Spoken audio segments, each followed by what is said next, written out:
What's going on is the Wolf, and we are back with another episode of the Wolf Has Spoken podcast, America's fastest growing podcast. Universe, actually. The universe's fastest growing podcast. And I'm extremely excited today, as always, for multiple reasons. For one, production was smooth. Ish. I'm excited about that. You know what I'm saying? Q is in his adrenaline rush, might make the flight, might miss the flight. So I'm excited to see how that play out. And I'm taking the under, but we'll see how that goes. And I'm also excited not only to be joined by my guy, my co-host, Mr. Right on Q Live, but we finally got Manda. I'm excited. Manda's World is finally here to kick it with us. Manda. Manda. I was outside. I was outside. For sure. You don't know about that. My Facebook is Amanda No Binds. People don't know. They're like, what does that mean? I'm like, y'all are too young. You're too young. Y'all Yeah. are too young. Yeah. So do kids ever say to you, how does it feel to be born in the 1900s?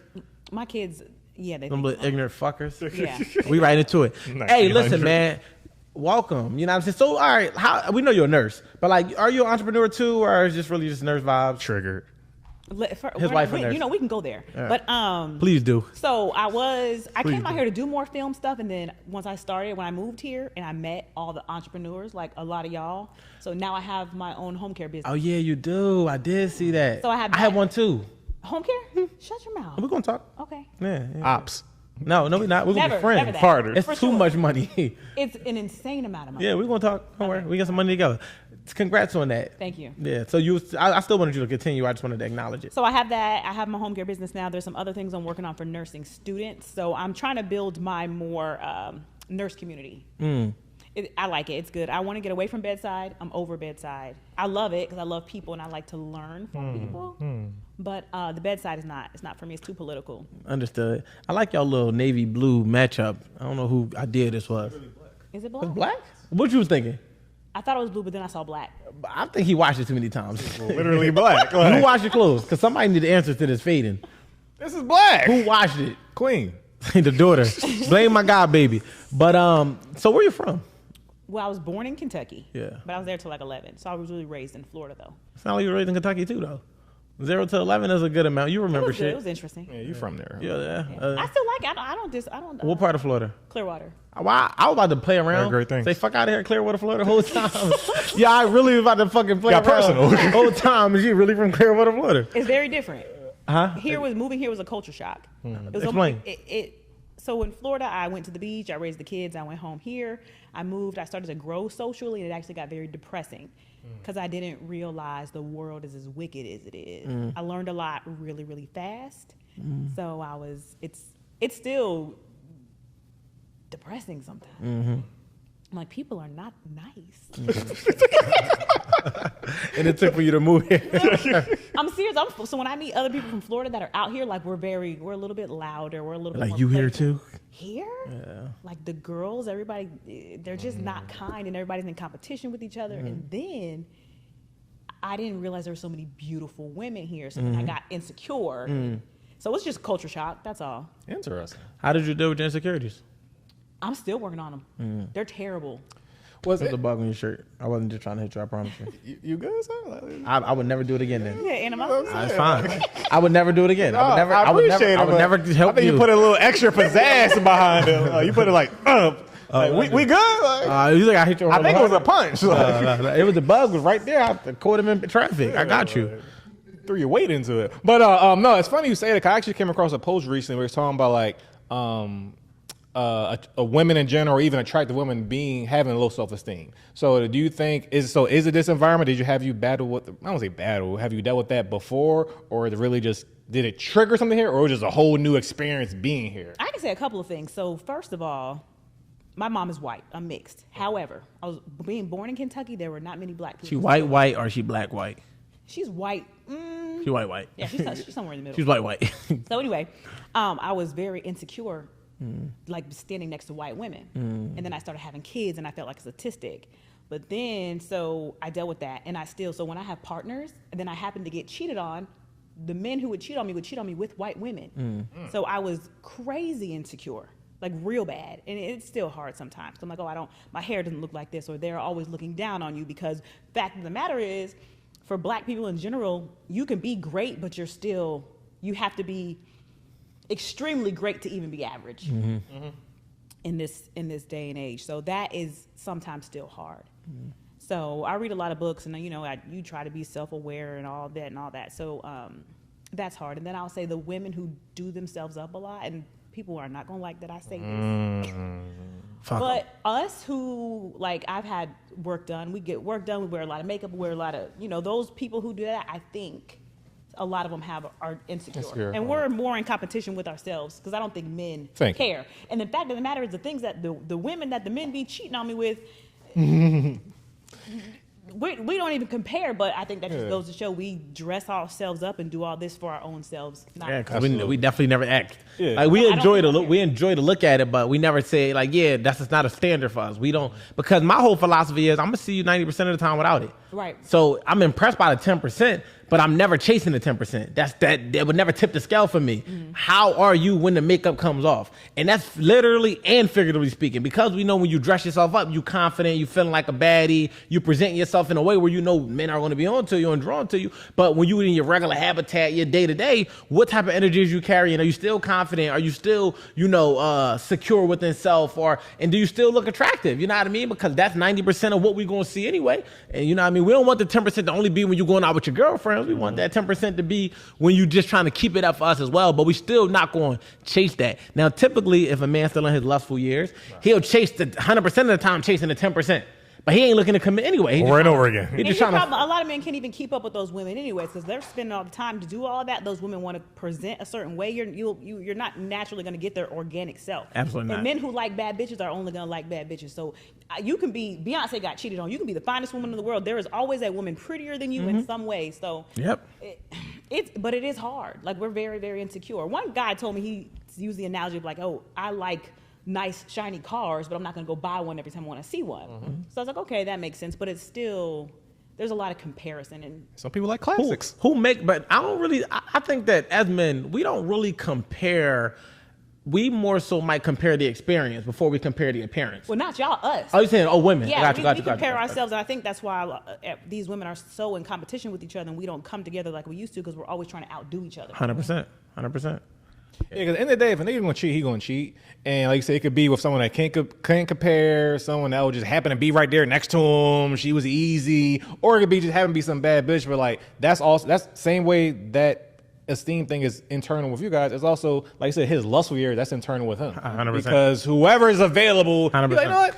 Fuck it. I'm a fuck it. Like, and it's like, you got nothing to do with the woman at all, really. You could have a full cooked meal at the crib, and if a man leave the gym and he want to stop at Wendy's for a 4-piece, it ain't got nothing to do with the food that you preparing. We know that the food at home is better than the Wendy's, but if a man is in those years where he like convenience matters, and this becomes convenient, he's more likely to do it. But before we get too far into the conversation, big shout out to our sponsors. Her Fantasy Box. Make sure to go shop with Her Fantasy Box and get their products. And make sure y'all tap in with K-Pack Law.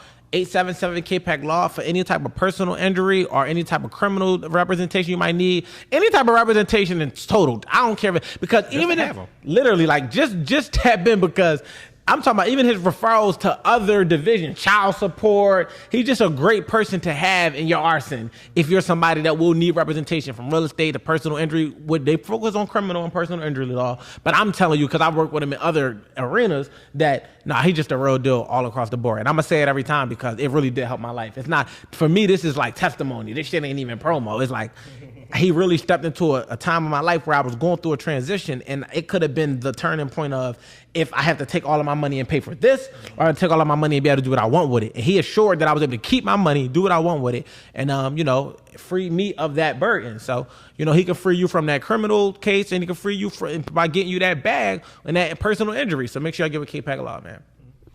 To pivot real quick, shout out to the kids. You got your daughter in the room, and recently I was telling I had a some girl dad epiphany joy spirit, where my daughter had her first dance recital, and I was real anxious, and I didn't know whether she was gonna be bad or not. And that was always that moment. Yeah, I was like, moment of truth. This could go either way. And the way her school was, they didn't really show you anything. You couldn't see the costume or nothing. It was just on the stage right there. I didn't know the order of it, nothing. So every time I was just, oh, please, God, don't let her just be trash. Don't let her cry. Don't let her flip. Don't let her kick her in the, I didn't know what was fucking gonna happen. And then when she finally went through and it just worked out, it was one of the best experiences of my life. And really I had that thought because I was going to skip it at first. because it was right before my birthday. It was right before my birthday. I was gonna do a birthday trip. It was a lot of things. I only thought about it for like a day, and then I said I gotta go, and I was like, I'm never missing one for the rest of my life. I don't give a fuck what happens. Like, fuck this podcast. I'm gonna be at the dance recital. So you mentioned you have kids, So how have you went through certain transitions of, growth or experiences and maybe certain milestone checkpoints through that journey as a parent, with your kids? I don't know if you got boys or girls. I have 2 boys and 2 girls. So it's something you guys were talking about earlier. You're such a different parent at different stages in life. So I have a daughter that's 16, and I had her when I was 19. Phenomenal kid. She's raising me, I'm raising her. She's almost like, as I was going through nursing school and things like that, almost like a second mom to my other kids, which I love that she will have responsibility, but I also have a large sense of guilt because of course, yeah. she still gets to live her life. Like, now I give her almost everything she wants within reason, and she still has to be responsible, but she's done so much. She saved me more than just as much as me saving her. Yeah. So then fast forward, there's some kids in between. Now I have a 5-year-old. So now that I'm not a struggling parent, I got more money, I have more time. Now my struggle is discipline and consistency, that I got soft, and I don't have to. My other children, I was in school, their father was there, but he worked a lot, so I was on military time. So my other children are very structured. Then here comes this little 5-year-old in my soft part of my life. And now the other kids hate you. The other kids hate you. He said, throw a TV at him like you threw it at me. Facts. So let's debunk though. Like, would you say you just got more patient though? I got soft. But all right, cause I'm disgusted at herself. No, but I'm gonna say this too though. I think that rightfully so though. Cause like when we think about softness as a woman, I think that like getting soft, you ain't supposed to be the disciplinarian. For sure. No, so that I ain't even mad at you.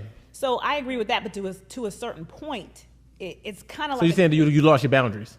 So I've lost some boundaries. I'm happy that he gets more of what he wants to get a softer life. However, they don't need no soft life. The fuck? Soft life, not soft life. You raising hand a 5-year-old. He gets more freedom. He gets a lot of what he wants without him having to work for it. And I think there's a catch-22 is, so we work hard, right? So some of us who have to struggle when we're kids, we got to go get it. That's how a lot of people become great. Right. We had adversities growing up. Now, when you take those adversities away and we try to raise our generation to be better than us, now we have children who don't have to really work for anything, so they don't know how to get through adversity. That's fair. So it's a catch-22, but he has he has a great male in his, like, male role model in his life, so he'll be fine. Yeah.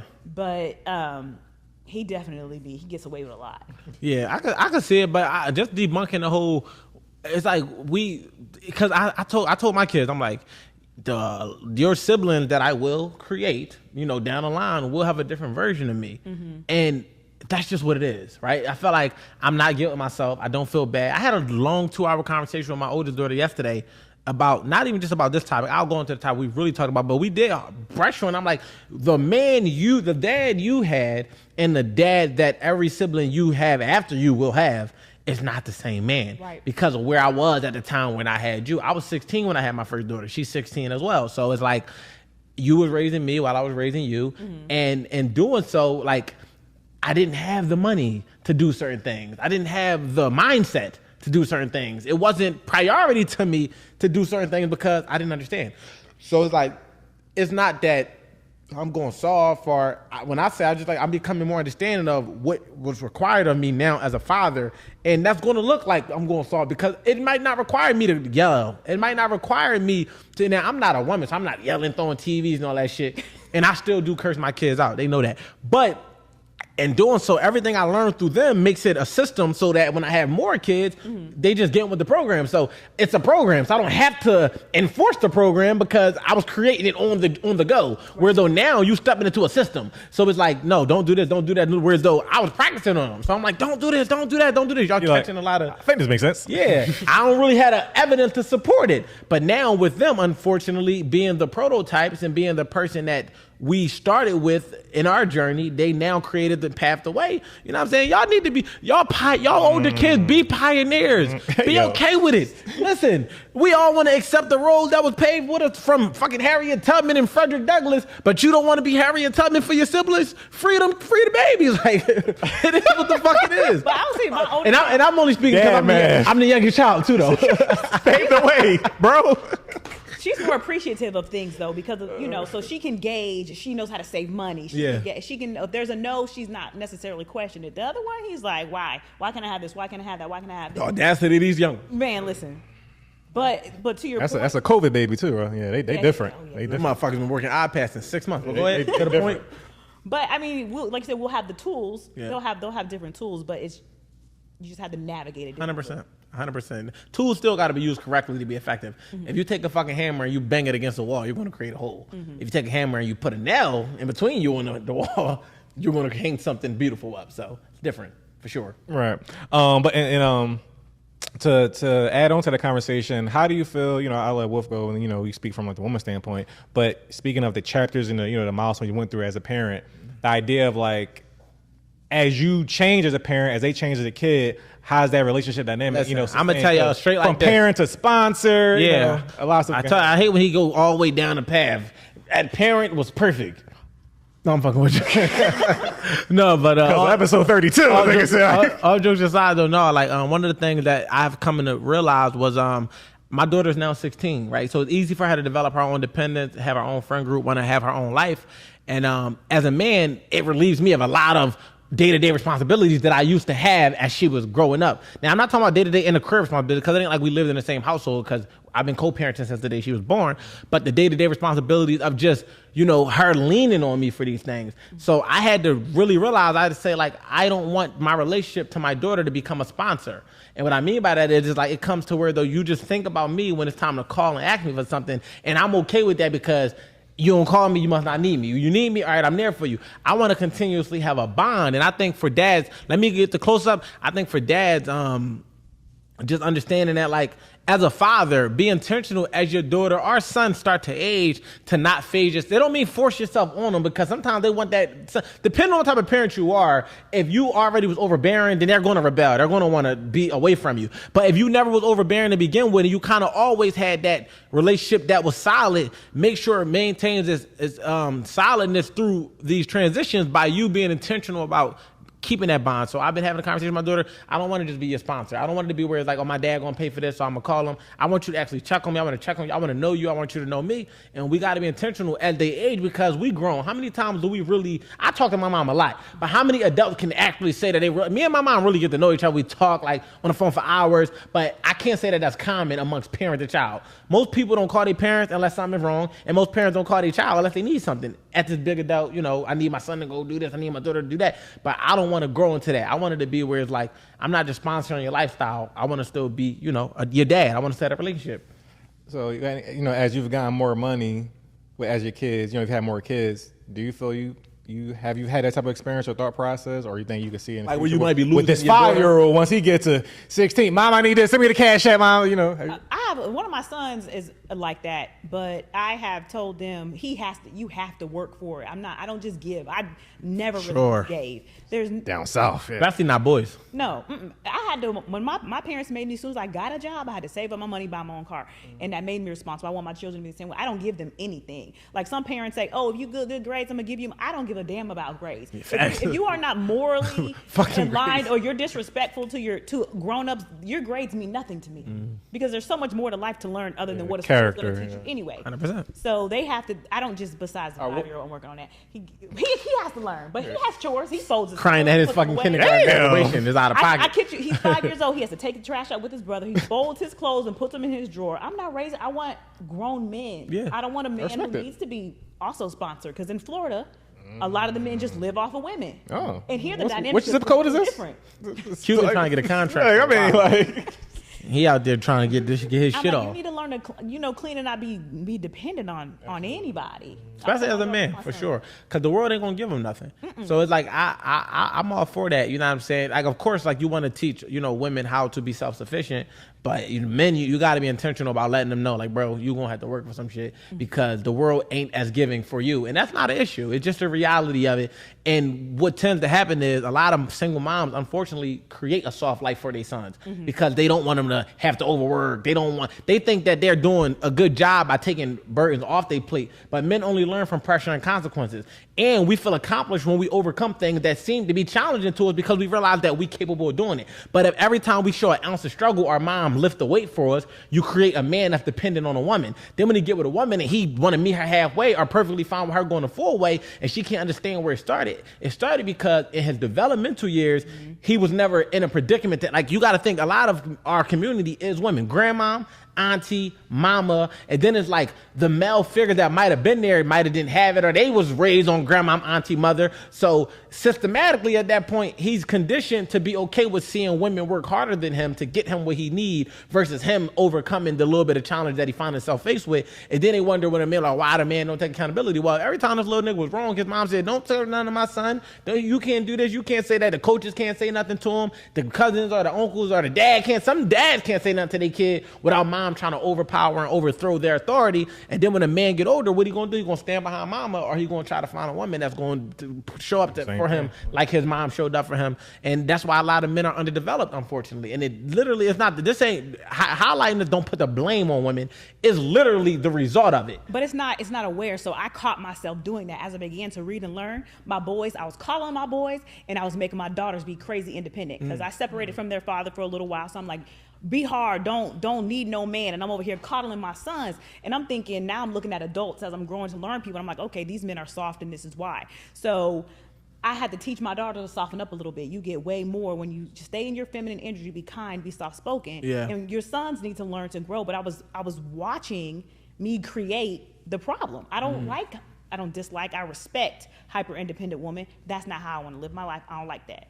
But I don't want my daughters to be so independent that they can't have a real shot at marriage or a good love life because they're so hard. Yeah, or my boys are too soft. Yeah, and I'm gonna be honest with you. I don't respect hyper independent women. I understand how they can become hyper independent, but I'm really a proponent of partnership. So I'm by all means always going to denounce any, because I would never be pro hyper independent man. I think a responsible man who can handle his responsibilities independently should be respected, because as a man, you need to be able to lead yourself to lead a family. But I'm not going to be okay with my daughters or my mom or anybody being hyper independent, because hyper independence is toxic. It's fueled behind I don't need you, and I'm going to show you I don't need you, and it's not natural. So I would never be okay with seeing a cat barking.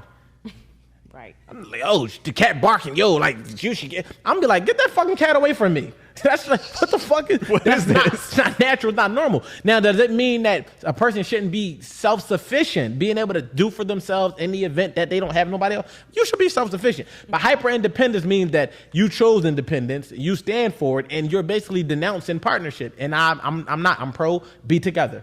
Absolutely. And I've always thought about it even before I had a daughter, where it's like, when it's going to be my way, like, I want to raise you to be sufficient, that you can depend on yourself, that you can handle situations, have critical thinking skills, but you're not, and I don't want to feel like I'm setting a standard that, like, oh, my daddy can do it, I don't need no nigga. It's like, no, like, need that nigga. Yeah. Need that nigga. I just want to set the standards to know that, no, this is where someone can meet at, but I don't mean they got, like, no, just know what your value is, know what you can expect, and have a standard. But still, be able to depend on somebody, be able to work with someone, be able to work with a partner. There's nothing wrong with that. Like, why go out your way to just be this fucking loner and shit like that? Like, I want to ask Amanda something that you probably feel like you instill. I'm going to say a couple of things that I instilled into my daughter at 16, but I want to hear some of the things you tell your daughter as a mom. So, like, for me, with my daughter, she's 16, she's approaching those ages of, she's dating a little bit, but she's approaching those real ages where this thing becomes a real conversation. So just to kind of set her standard, right, versus it being like what she expect and, it becoming unrealistic,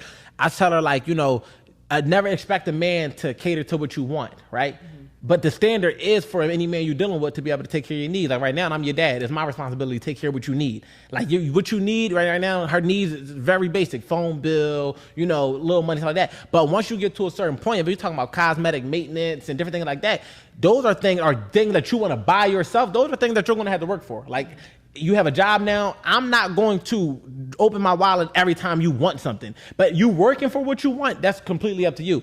But I'm going to always provide the essential things. I said you should be able to cover the things that you want while you're dealing with a man that's covering the things that you need. So when you expect, it's like any type of overhead, you shouldn't expect for a man to, you should understand that a man should carry these major responsibilities. I don't want my daughter to have to be burdened or plagued with these big expenses. But if you got small expenses, because they grow, right? Right now, it's just a phone bill. Then one day it might be car insurance. She 18, 19 with a car, just car insurance. Then it becomes rent. If you're dealing with a man, I want the man to be able to handle the responsibilities that will make your life easier while you are making his life easier in these ways without it being like a thing where you think that he's supposed to send you money for your hair and your nails. Because I'm your dad and I do that. I take care, I pay their hair, pay their nails. But it's going to be certain things you want that I'm just not going to do just because you want it. And I'm your dad. So I don't want you to put that on a man.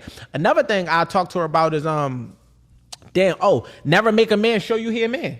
And what I mean by that is don't never let your mouth get so disrespectful that you force a man to show, because I'm your dad, and yeah, I'm going to protect you, but I'm also a man, and I understand that I don't want you thinking that it's okay to disrespect a man because I don't let you disrespect me. So if you feel like a man is showing you he a man and you didn't do nothing to incite that, remove yourself away from that man. But if you getting off at the lip with him, don't do that, because now you are putting him in a predicament to go from being your protector to now being an abuser. And I don't never want you to put yourself in that predicament ignorantly thinking that you got to poke your chest out to a man when you really don't have to. If a man is coming at you in a certain way, you could just disengage. Don't further entice the situation. So these are things that I feel like being an adult man dealing with women, things that I'm like, I don't want my daughter growing up acting like this. So as a man, from a man's perspective, let me protect her from herself to be able to protect her relationship and the person she might deal with, so she's not the problem in those particular areas. So what's something that you feel like you would instill into your 16-year-old from a mom perspective? It's, to your point, I'm like, we don't, number one, men or women are not equal. I don't care what nobody say. There's nothing you can do to change my mind about that. I'm not bucking at no man. I can't beat no man. Yeah. I have no desire to. Yeah. If a war breaks out, I want to go behind a man. 100%. Not in front of him. So. Send Q. So I'm like, it's like same thing. If it gets like that, gracefully bow out, right? But high school, and she's in the 11th grade now, a lot of things that I talk about her, especially as I'm learning, is the friendship dynamic. Oh my gosh, for sure. How that goes. So she's been burnt a couple times, which is good. She needs the experience, but I'm like, you have to understand, which I'm glad. I'm not knocking, again, the little girls that go to high school with their lace fronts and their lashes. If that's your prerogative, that's cool. My oldest is not like that. My younger one, she's something else. But anyway, so I try to teach her. I made her read the 4 Agreements. I have her listen to Emotional Intelligent Habits to try and love herself and not fall where I fell as far as not knowing my value and being insecure. Mm-hmm. So I try to teach her to be always kind. I said, people will be mad at you just because you shine bright. She smiles, she's happy, she'll light up a room like I do. So I teach her, everybody's not your friend. Like your mama do, baby. Yeah, we don't share. It's genetic. We don't get mad. We don't fight over boys. We stay kind and we gracefully bow out. The most important thing, if my daughter can do anything else, is I would teach her, like Rick Ross said, he wish he would have took more L's. So not looking at it from a negative standpoint, but you don't have to argue and be nasty and be vindictive and have a bad mouth. You will get so much. Women in general will get so much out of life if they just calm down. Shut the fuck up. Is what just shut the fuck up. So my important. Your language. I just want her to be calm. I was just reading Amanda's thoughts. So just be kind. Like you don't have to be ugly. And I tell people, it sounds cliche. Hurt people. Nobody who has a good life and who is happy and who's confident is going to be mean to you. That's a fact. So if someone is mean to you, understand that they might have a bad life. Their parents might be mean to them. Their parents might be on drugs. They might be getting raped. They might be getting molested. Let them work out their anger and you just bow out because you have a good life. Yeah, you don't got to meet them where they at. No. And I think that's where people stop accepting invitations to drama.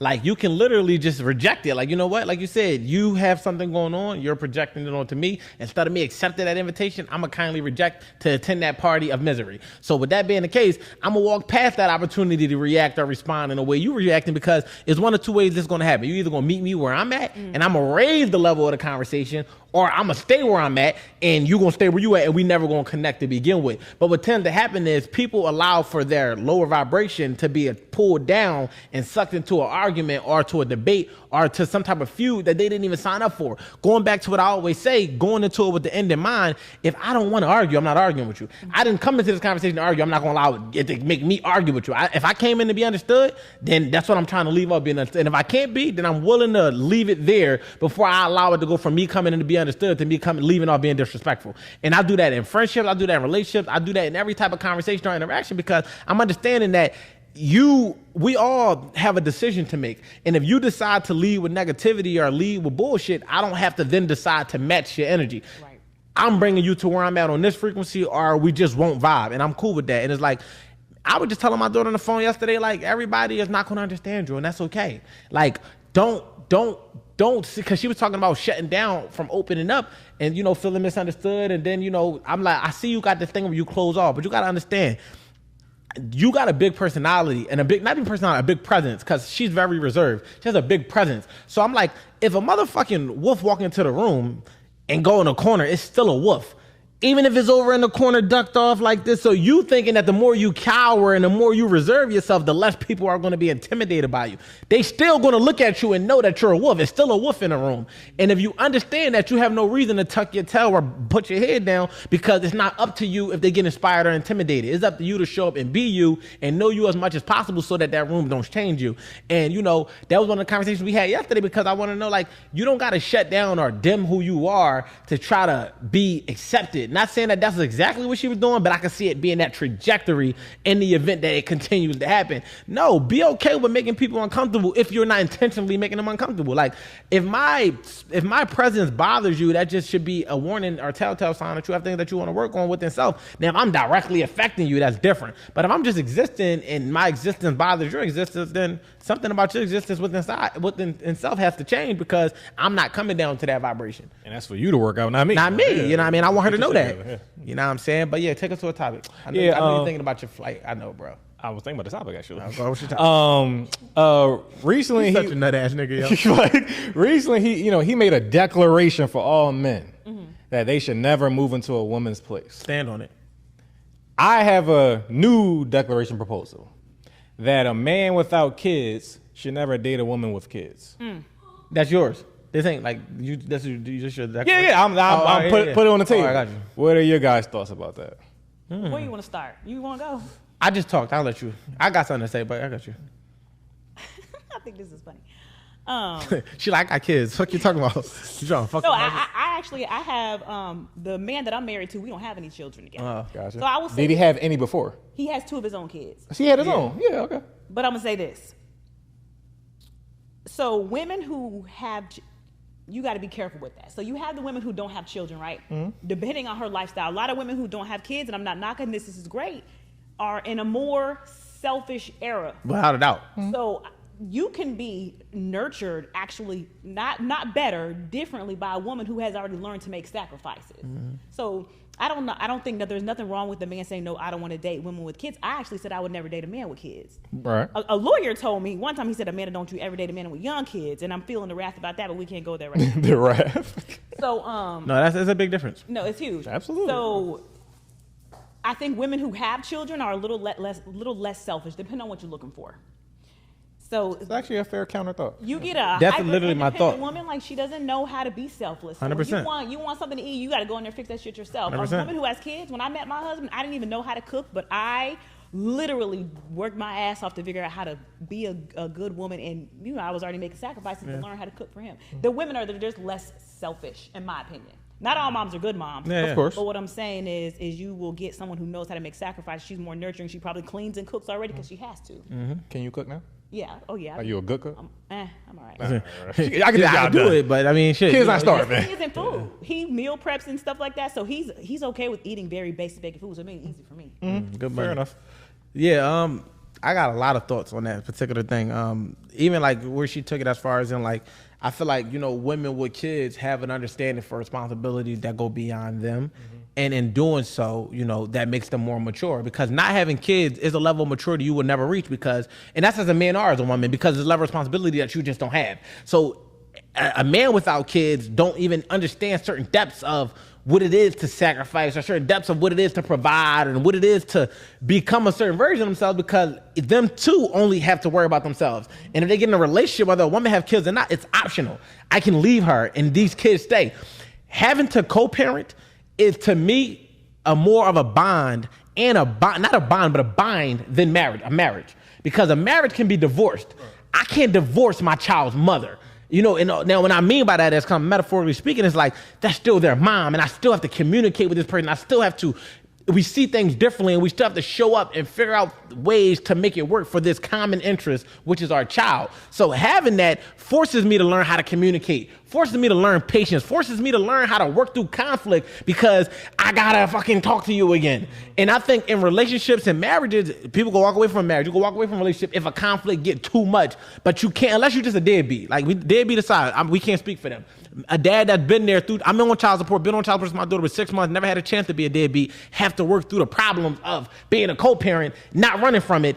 That's way different, and it developed me in such a way that a man without kids wouldn't even understand. So I look at it like a man without kids hasn't reached a certain level of manhood in that realm. Not saying that it can't happen overnight the moment you get a kid. They'll see the difference in their perspective. But before, they can't even imagine it. A woman without kids, super selfish, and they have every reason to be, because the world is about them. It's like, I don't have no reason to consider you because you're not a part of my world. But when they have a kid, it makes them now see that, okay, the world don't revolve around me. I actually have to take care of somebody else. The offset to it is sometimes they get so indulged in taking care of their child, they make it about them and their child, that they still exile every partner that they get and isolate them. But and ain't yours. You know what I mean? It's like, yeah, it's like my child, I got to make sure my child good. It's not really a us thing. It's really like a you thing. But a man that don't have kids dating a woman with children, if you are saying it from the perspective of how men say it, like, oh, I don't want a woman with kids, I mean, I don't really have thoughts to that. But my thoughts to what you were saying was more so just from a man just not having the understanding, on how to handle that. Not saying a man can't learn, can't step into it being a step pop, because my step pop took care of all my mom's kids. He never had biological kids. But that nigga was just a protector, a provider. That was just him. You know what I'm saying? He was just him. But in totality, on the average man, it's like most of them won't be equipped. And most women, I just feel like she said, it's super selfish. It won't be a situation where you're gonna find your way into a woman that don't have kids because she's not mature enough yet. She don't have nothing that exists outside of her that's not about her. Yeah, to both of you guys' points, I can't speak to the macro sense or even try to debate like, well, is it really most women, are they selfish? But I can say if I was in a different timeline doing this, whatever, I think I would just look for, and I didn't have a kid and I just kept coming across women with kids, I think I would just sort through that bunch and be like, let's find a woman that's not selfish then, and do that. Because I feel like when I met my wife, that wasn't in her DNA in general. Whether she had a kid, didn't have a kid, this and that. It's like, no, you cared about your partner. That's why we got to this point. Because if you didn't, I don't give a fuck if you had a kid or not. Like, we wasn't gonna get there or whatever. So I think it's enough women that don't have that degree of selfish, because y'all got it, but y'all got that degree of selfish that we can still work through it. 100%. I don't think it got to be extreme, like an extremity where it's like, oh, all women is selfish. It's just like, it's like, if so, rightfully so. Not in the negative way. Yeah, it's like, if that's the case, it makes sense. You know what you know. You 100%, don't know what you don't know. 100%. And even to just like not dating a woman, I think that it definitely plays a factor. Like, women try to compare men having kids to women having kids, and it's really different. Maternal role and paternal role is different. Unfortunately, like, now I do understand the dynamic of how a man interacts with his child's mother. That's a different conversation, where it's like, if he's very much still jumping the gate every now and again and doing that, that's way different than a man that just has a child but has no interest or engagement in that way with their child, because most of the time maternal figures have the child majority of the time. So a man's day-to-day don't really have to change, because even if a man is married and living in a house with his wife and kids, he still can be absent while living in the crib 80% of the time, and the mom is still kind of handling and assuming that role, because that's just what it is. That's how the dynamics society. That's how it tends to shape out. So it's like, but when a woman has a child, the child is affecting 80% of her schedule. So I can understand a man not wanting to deal with a woman with kids for the fact that it might throw off her time to be available. Like, well, see, side pivot real quick. No, I'm gonna say what I'm gonna say, then I'm gonna go back to the pivot. It throws off a woman's availability, because it's like, you gotta find a babysitter, and they're like, oh, if you want me to come outside, find me a babysitter. All right, so She now don't like you then. No, but facts. No, She don't like you. No, hold on. No, because I don't want what I get that, because I agree with that. But what I'm saying is, the fact of the matter is, whether she like you or not, it still has to be it still has to be something in place for her to be available to you. Whereas though a woman without kids could just drop 3 a.m, get up, don't have to find nobody, get out her bed to come get with you. She don't have to try to make arrangements to be free and on your type of time. And for us, we want that level of accessibility. That's what we want. We want undeniable accessibility. And then you got to also think to the dynamic of her now having a connection with a man for the rest of her life. And depending on how their dynamic is, how does that step, or how does that what does that do for our dynamic? Is how I'm trying to, build my family. Is me trying to move you out of state going to affect because you got to consider your child's father? Is me trying to make these certain decisions? So it's other dynamics that go into play about a man not wanting to date a woman with kids than just her having kids itself. It's literally what it, that's why it's like, women, y'all got one job. Just don't choose a fucking nutty fucking co-parent. Because if he makes your life a living drama-filled fucking process, a man would not sign up for that unless he just love you to life. But rightfully so, most men is like, I could just go find one without all of this going on. So it don't mean having kids is going to super hinder you, but we're not going to act like it don't add a blemish or it doesn't add an extra step to your onboarding process. Like you have to go through an extra round of background checks because of this versus it just being a smooth process. And every man ain't signing up for that. You know what I'm saying? Respectfully, whether they got kids or not. They're just like, you know what? I ain't taking what come with her. Being a nurse and then also having your 4 kids, would you say you're a natural giver? Yeah. Okay. For sure. Do you think you ever ran across what I would coin or just think about as like giver exhaustion? Like you feel like you just spread thin, whether it's in your personal life, professional life. A lot of people lean on you, call on you. You know what that may look like. For me, as an individual, I am a servant. So I don't get exhausted by taking care of people. Like life can get busy and you can get tired, but and I don't really work a lot now in the hospital. So I'm good at what I do, but I like giving. I like giving without necessarily having to receive back. I mean, I want to receive back, but I enjoy giving. It makes me, I know that, especially when I'm at work, that I make somebody's day better. Like, especially with the way caregivers are now, but I like making people happy. Yeah, no, that's what's up. Okay. When I hear women being givers, or givers in general, I think like, it's women that would like to give and there's women that like to receive. Mine in the gutter. Yeah, I mean, I would say the gutter, but I think we get I think people with my personality type get taken advantage of a lot. You think so? For sure.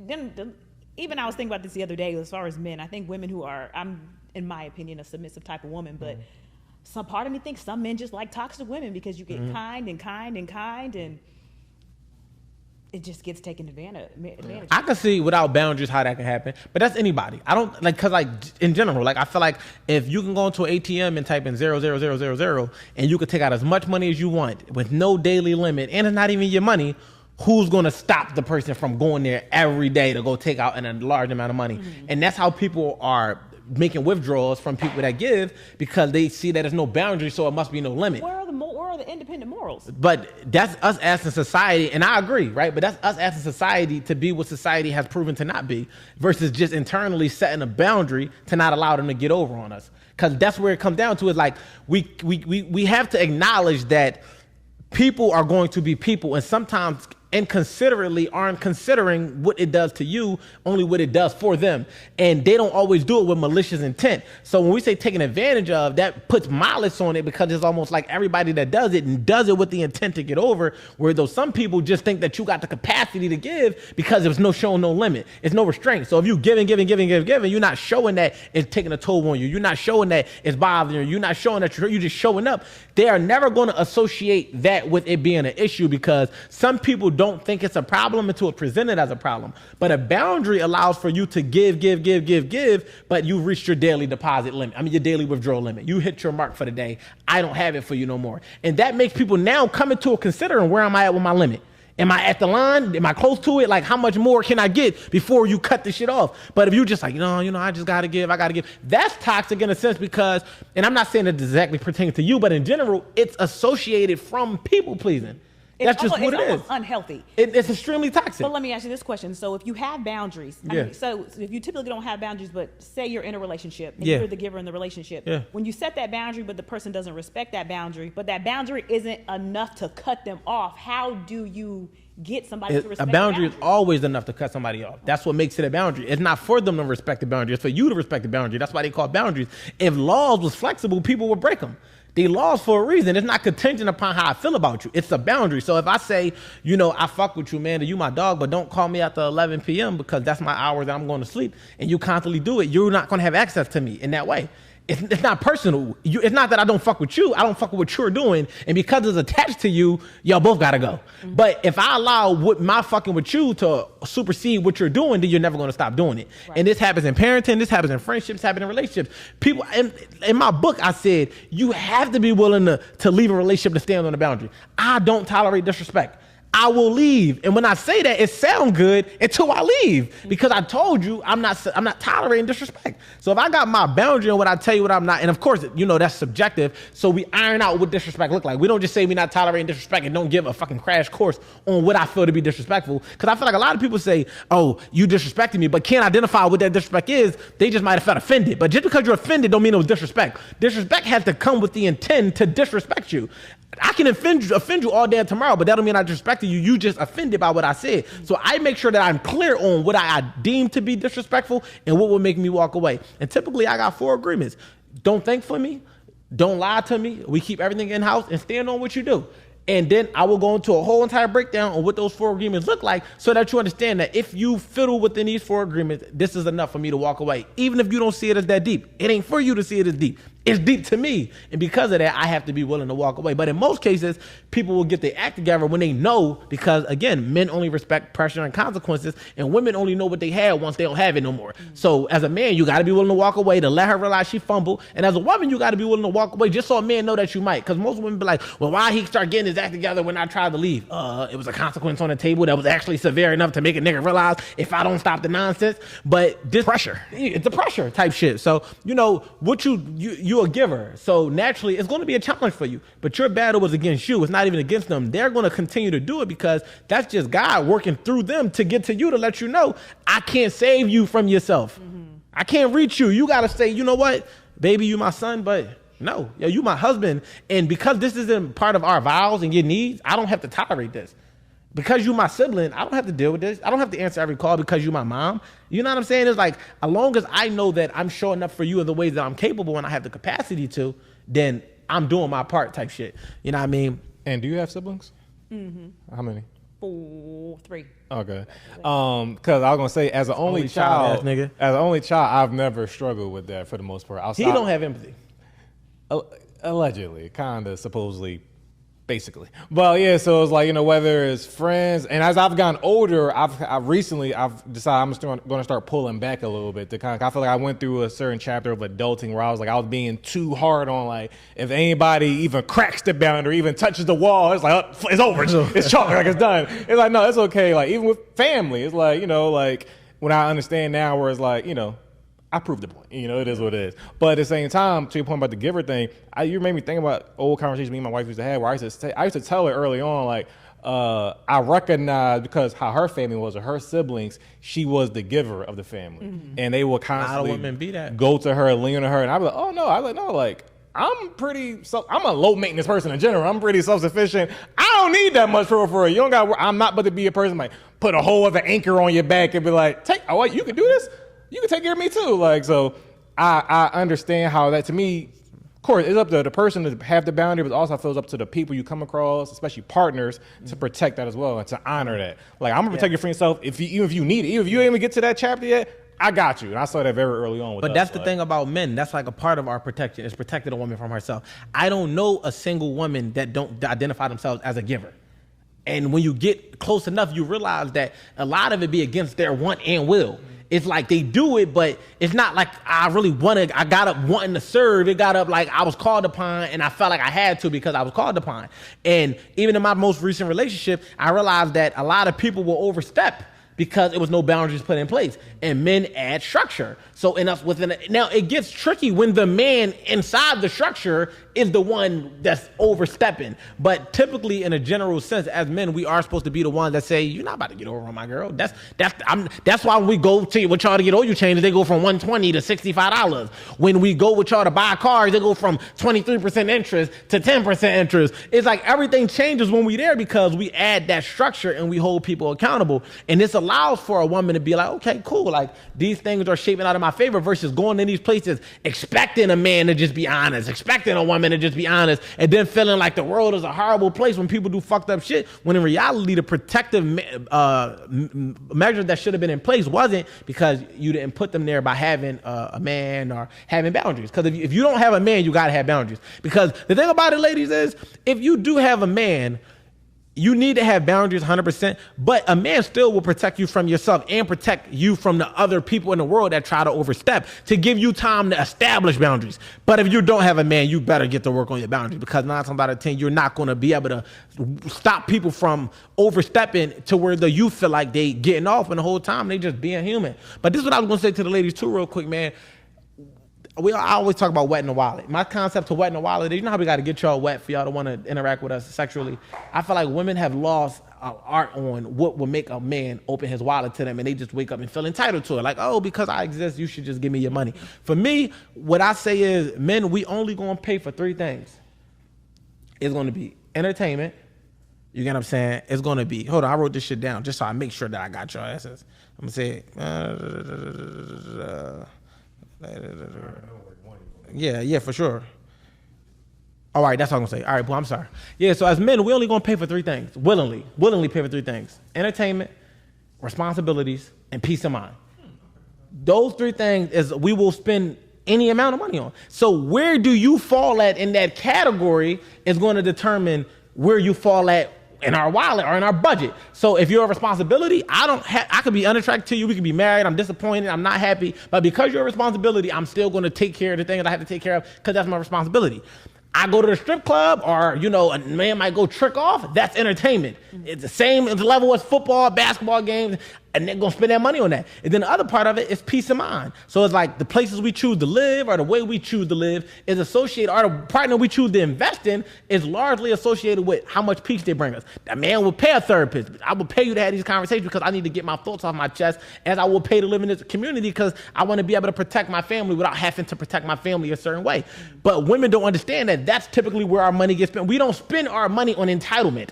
That's not a part of the list. We don't spend our money on you just being pretty, or unless it's entertaining to us. So if y'all understand what makes a man open up his wallet, and y'all respect what makes us open up our wallet, and y'all present yourselves in that way, now some of y'all getting tricked on because it's entertainment to us, and y'all confusing it with provision. No, we're not. You're a part of the entertainment sector. I'm not providing for you. Providing for you comes behind a whole nother level and threshold. That's money is at the bottom of that totem pole, because my provision comes with my energy. It comes with my time. It comes with my effort. It don't just come with my money. My money is the cheapest thing on the list, because I can just move my money around, honey. Get out my face. But if I'm gonna get out my bed to make sure you cool, if I'm gonna get on the phone and check on you, if I'm gonna put forth the effort to show you special, that costs me way more than any amount of money I can spend on a woman, even if it's costing me money to do so. So if you think that just because I'm tricking on you, that's me providing, you got the game fucked up. That's not the same. Wetting the wallet for us as men is learning what those 3 things are. What will make us feel like your responsibility? What will make us feel like you entertainment? Or what will make us feel like you bringing us peace of mind? Or what those things are, and that'll make us open up our wallet. There's nothing else in the world that a man will open up his wallet for, unless Q got something to say. No, I thought you were going to go, but I feel it's probably in the sector of responsibility. I thought you were going to say pay for exclusivity, like exclusive. That's all in my response. Exactly. We definitely know. So of course we play for exclusivity. That comes from I'm glad you even highlighted that, because that's one of my things that I always say too. As a man, I'm paying for exclusivity. And what I mean by that is, if I'm covering your bills or whatever, maybe you're my responsibility, but that's exclusive to me. That's me saying I don't want other people to have a certain level of access to you. If other men have a certain level of access to you, that undoubtedly takes my desire away to do it, and me feeling like it's my job to do it. Because why can't that nigga do it? We both fucking you. Why you calling me? Why did the coin land on me today? No, flip it again. Go call that nigga, because if you want me to be open to my wallet to you, it has to be in a form of exclusivity. You have to be exclusive to me for sure. Absolutely. But yeah, I ain't gonna lie, cause we gotta land the plane. Yeah, I got you. But next time, this one that the part 2 is gonna have that we actually gonna happen. We had to have. I got a bunch of nurse smut to get off. Yeah, off we my got it. chest. I feel it is not even your fault, man, because we was behind, man, and I feel like it's so much. I was gonna let Q leave and just continue the conversation. It crossed my mind. No bullshit. So you don't think I'm bullshitting, right? Look, I was over here ordering you an Uber to get you. If you order me Uber, it's too late now. It's cool. We're gonna stick to what it is. But ultimately, I feel like That's why I wanted to have these conversations with you, because I respect the way you think, you know what I mean? And like you said, you're pro-feminine. You're not a feminist, but you push femininity. And me being a huge proponent of masculinity, us being a proponent of masculinity, partnership, togetherness, and I'm a proponent of femininity. That's what we stand for, is like, you know, we got to have women on the platform that bring more awareness to that from a space of operating within it. Is it to say you're perfect? No, I don't think you're perfect at all. But I think you know that you're not perfect, and that's why we can fuck with it. And we can, you know, we excited to share the space with you. So, for real rap, thank you for having you. I'm excited. Yeah, we'll definitely bring you back next time for sure. Yeah, we're gonna have to run it back. So tell everybody where they can find you at, and you know, we didn't even get to talk about the dynamics of the relationship. I know we got so much, especially the money thing. We're gonna get on the money. We'll get to it. We'll get to it. I'm on Instagram, Amanda's_world_. I just started my little Star casting page, which will be my nursing community.